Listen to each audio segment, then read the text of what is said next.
The Hour of Battle by Robert Sheckley. As one of the Guardian ships protecting Earth, the crew had a problem to solve. Just how do you protect a race from an enemy who can take over a man's mind without seeming effort or warning? "That hand didn't move, did it?" Edwardson asked, standing at the port, looking at the stars. "No," Morse said. He had been staring fixedly at the Addison detector for over an hour. Now he blinked 3 times rapidly and looked again. "Not a millimeter." "I don't think it moved either," Cassell added from behind the gunfire panel, and that was that.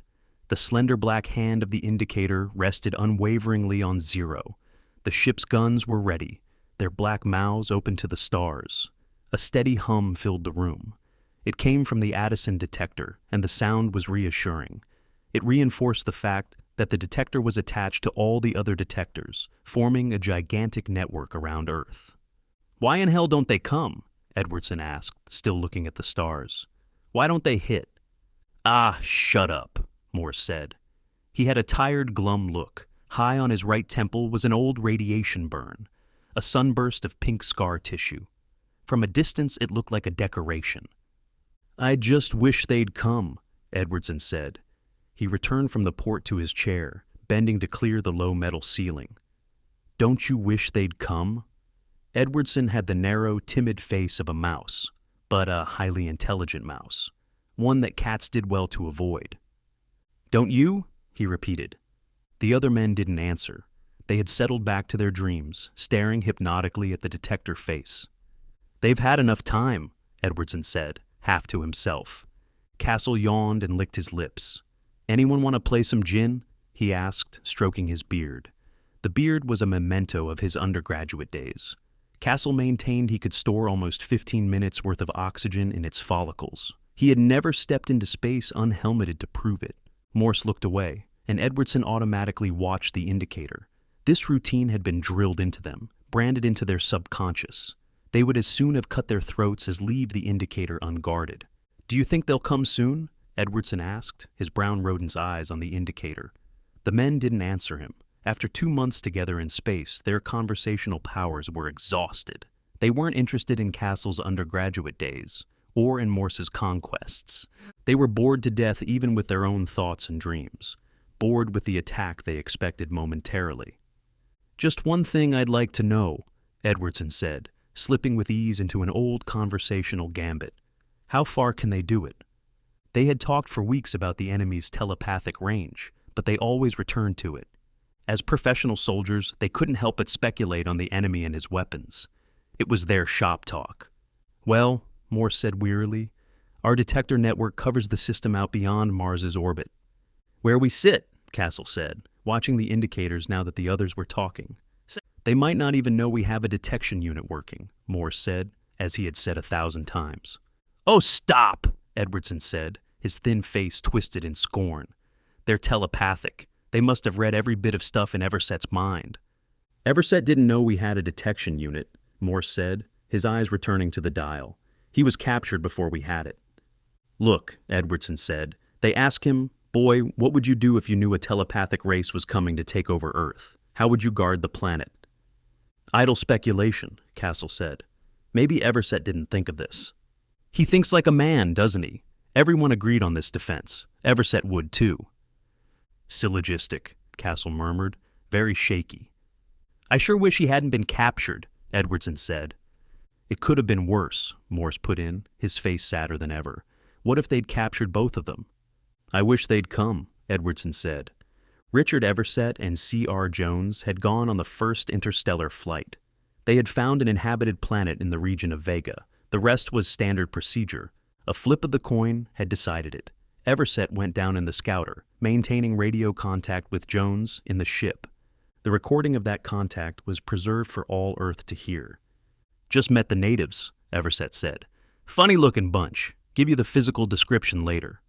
"Are they trying to talk to you?" Jones asked, guiding the ship in a slow spiral over the planet. "No, hold it."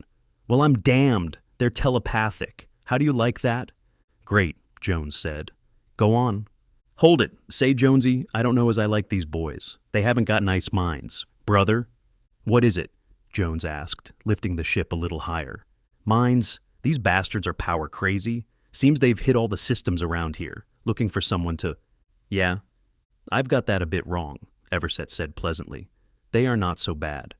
Jones had a quick mind, a suspicious nature, and good reflexes. He set the accelerator for all the G's he could take, lay down on the floor, and said, "Tell me more."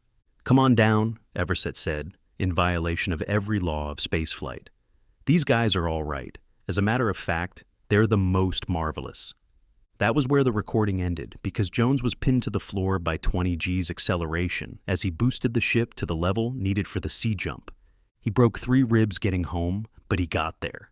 A telepathic species was on the march. What was Earth going to do about it? A lot of speculation necessarily clothed the bare bones of Jones's information. Evidently, the species could take over a mind with ease. With Everset, it seemed that they had insinuated their thoughts into his, delicately altering his previous convictions. They had possessed him with remarkable ease. How about Jones? Why hadn't they taken him? Was distance a factor? Or hadn't they been prepared for the suddenness of his departure? One thing was certain. Everything Everset knew, the enemy knew. That meant they knew where Earth was, and how defenseless the planet was to their form of attack. It could be expected that they were on their way. Something was needed to nullify their tremendous advantage. But what sort of something? What armor is there against thought? How do you dodge a wavelength? Pouch-eyed scientists gravely consulted their periodic tables. And how do you know when a man has been possessed? Although the enemy was clumsy with Everset, would they continue to be clumsy? Wouldn't they learn? Psychologists tore their hair and bewailed the absence of an absolute scale for humanity.